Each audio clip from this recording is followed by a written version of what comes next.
You decided to run for Congress. Hmm. Did you think you were going to win? Oh gosh, yes. You never run unless you think you're going to win. I was so naive. I ran in 2010 against an 18-year incumbent in a Democratic primary. I thought I'd shake every hand, meet every voter. I had no idea what I was doing, Dr. Phil. Like, I was this daughter of refugees. I didn't know how to build a campaign. I didn't know how to ask for money. I didn't know how to walk into a senior center and give a talk. I mean, my first interview was on Chris Matthews. I'd never gone on TV before. He was so mean to me, but it was the best 10 months of my life because there's nothing like living afraid in terms of really just like I am not by going through that experience, I am not terrified of anything. Next week I got to give a commencement speech at Yale in front of 20,000 people. And I'm like, bring it, like because of that congressional race, because every fearful thing that ever happened to me, many ways happened at 33. And so, but yes, when you run for office, you think you're going to win. And, the thing is, I ran again and I lost again. That's harder because, your second race, you've kind of like, you didn't make the same mistakes. You learned all the lessons. You run a more perfect campaign. And then you realize, oh, maybe this is about me. Like maybe you just didn't want to elect me. But even that, Dr. Phil, it's like a gift because, when you think about some of the best athletes, LeBron James, Kobe Bryant, what kept them driving, what kept them, again, drilling 16, 17 hours a day was something happened to them early in their career. Whether, they didn't make a shot or they didn't get picked on the first draft, something happened to them and that put a chip on their shoulder. So I've had a chip on my shoulder. You read my bio in the beginning, be like, wow, you've accomplished it. Because I had a chip on my shoulder from the time I was 33 and was like, all right, you're not going to pick me. I'm going to show you that I can make a difference. And every day since then, I get up and do my 16-hour a day drills, you know what I mean? And show that I am worthy of being a public servant, that I am worthy of being an American, I'm worthy of like fighting for people, and that I can make a difference, even though you didn't think I could. Yeah. And if somebody had said, well, we'll just change you over to soccer, you wouldn't be sitting here today, is your point, right? You didn't change yourself over to soccer. You said, no, I'm going to keep doing this. I don't care if I can do a cartwheel or not. I'm going to keep doing this until I get it right. And you're right. Michael Jordan, I think it was middle school. They called it junior high back then. I think he was cut from one of his school basketball teams. Yeah. He wasn't good. He didn't make the team. And so he went out by himself and said, oh, you're going to cut me? Okay, watch this. Right. Look what happened since then. You really do find resiliency from those things. But what's the message to parents of young girls? How do they do that? How do they instill that in them? Stop protecting them. Stop protecting them. That's what a friend of mine was telling me a story about her father when she was 8. I think he was in the military. One day he just walked in and he just took her pillow. He was like, you don't need it anymore. Like it's like that kind of just tough. Like we coddle our kids. We protect them. If they forget to bring their homework at school, and we don't know what it feels let them feels like to make a mistake or to not get picked. Like we're like I still have parents, who call me for their daughters to write recommendation letters for them. I'm like, they're 18. They can email me. So it's just like we gotta stop that. I again grew up with like immigrant parents that were working class. They didn't know what I was doing. I wasn't in sports. I mean, they didn't know where I applied to college. They didn't read my recommendation letter.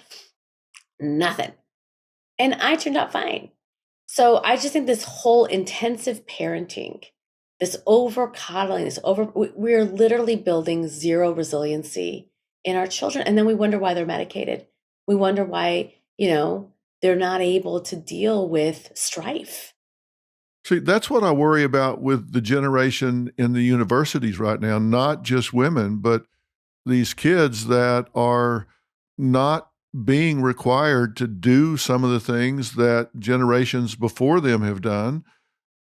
They're not having to take the other position. They're not having to deal with adversity. If I have two applicants in front of me and one of them has a college degree and the other does not, but they're matched in every way other than that. Same intelligence, same work history, same whatever, matched the same way. I used to always say I would opt for the college graduate, even if it was an irrelevant degree to what I was looking for, because I knew one thing about them I didn't know about the other. I knew they could set a long term goal. They could stay focused on that goal across 4 or 5 years. I knew they could get along with people. I knew they could put up with professors they didn't like, and it was their job to get along with the professor, not the professor's job to get along with them. I knew they could get projects in on time. I knew they could do what it took to get through a degree. I don't know that about college graduates anymore. I really don't. It seems like the system is bending itself to them as much as them bending themselves to the demands of the system, at least not nearly as much as it seemed like it was a generation ago or 2 generations ago. And I think we're coddling them too much. Yeah, but I think it's shifted. Listen, I think where did that come from? Some of that did come from the fact of that technology. We had so much misinformation and disinformation that we felt like we had to coddle and protect, infantilize our children and just people, to not be able to kind of make their own decisions and come up with their own conclusions.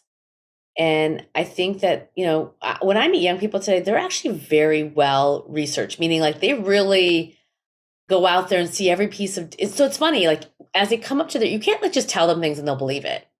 They really do like ask questions and think about it. So in some ways, maybe colleges haven't caught up to where kids are at. And I think that we just, again, have to like infuse a culture where if you really want to make a difference on climate change, you got to actually sit in the room and listen to climate deniers. Because the only way you get stronger in your convictions and make the difference that you need to make is when you hear the opposing point of view. And I think that is just a shift, right, that we have to continue to say and make to people.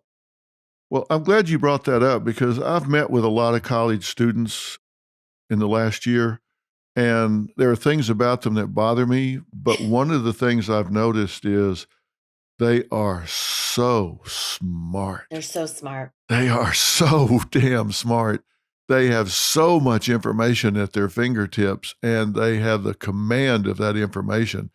If they will just get a transmission, if they'll just get into gear, they are so smart. Yeah. I just know if they will get that part of it solved, I feel good about the future of mankind because they've got so much information and they're so smart and so articulate.